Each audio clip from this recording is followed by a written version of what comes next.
Yo, what's going on? Welcome back to another episode of Hot or Not. I'm your host, Mitch Maybe, and today we're talking about Longlegs. Spoiler warning ahead, just so you know, you have been warned. First, let's start off with the good. Maika Monroe is unsurprisingly really great. She's like the indie horror go-to with appearances in my favorite films, such as It Follows and The Watcher. When I saw she was going to be in this movie, I knew I wasn't going to have any doubts about whether she could deliver or not. She plays this slightly off psychic FBI agent named Lee Harker, who's super resourceful and can translate gibberish, made-up serial killer language in like 30 seconds. I love the little ticks in her face, her eye movement, and her speech pattern. What's so funny? You can tell she's really harboring a deeply traumatic past just by how she moves. So good job, Maika Monroe. Also, there's, and I hope I'm saying this right, Andres Arochi, who is popping off behind the lens. This cinematographer deserves all the award. Colors are super pronounced. The white from the snow in the opening scene, the warm yellow of Harker's house in the abandoned barn, to the red of Longlegs' secret lair. I ain't gonna lie, all of the scenes are eye-candy, just stunning to see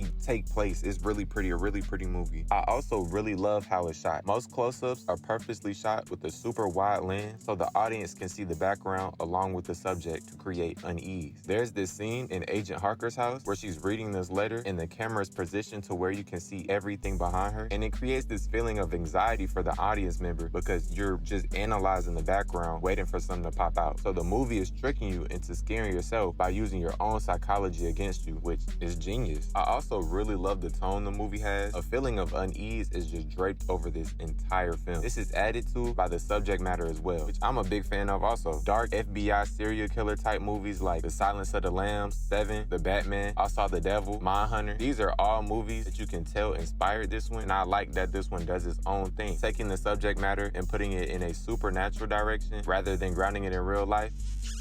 Chef's kiss. I'm really a fan of the first 5 minutes where we're in the perspective of this little girl and she's outside looking around because she knows someone's there. It cuts from shot to shot of her perspective and it has this shot of Longlegs. He's just standing there, menacingly. And I ain't gonna lie, it made me jump. It made me jump. I got scared, for real. Damn, this is some scary shit. Oh, I am scared. I also love how they didn't show Longlegs' face, which created this allure behind why can't we see his face? And it keeps the audience guessing. Like, is he horribly disfigured? Is he that scary to look at? It keeps the audience afraid of him because the fear is in the unknown and we don't know what he looks like. I wish the film had kept that allure though, because when we see him, it kind of takes all the wind out itself because he just looks like some guy with powder all over his face. A bit of a letdown if you ask me, not gonna lie. Okay, now what I didn't like. I wasn't in love with Nick Cage's performance as Longlegs. He comes off as more comical than scary, and I don't think that's what the director was aiming for. While watching some of his scenes, I was genuinely trying not to laugh. And it wasn't like, oh, this person makes me nervous, so I have to laugh to lighten the mood and break the tension. It was more, haha, this is really hilarious. The way he moved, his word choices, and how he would just break out in the song and dance were all things that made me do the Homelander laugh.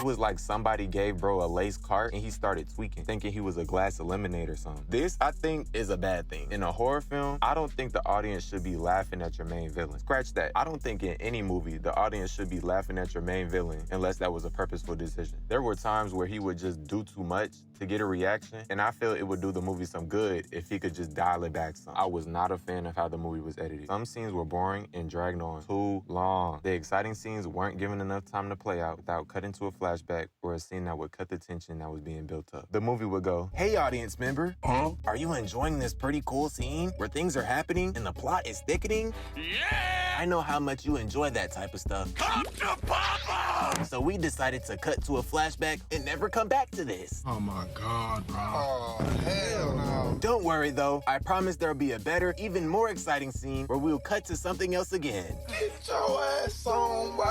I just wish they would have let the scene play out rather than cutting on what could have been a really exciting moment. Think of the chase scene from Seven where Somerset and Mills finally figured out where John Doe lives and it cut to an unrelated scene as he shot.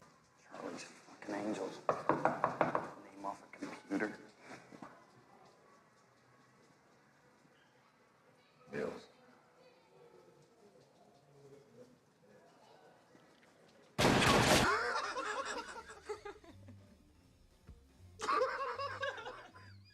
Yeah, all right, laugh it up. I don't know know why you're laughing.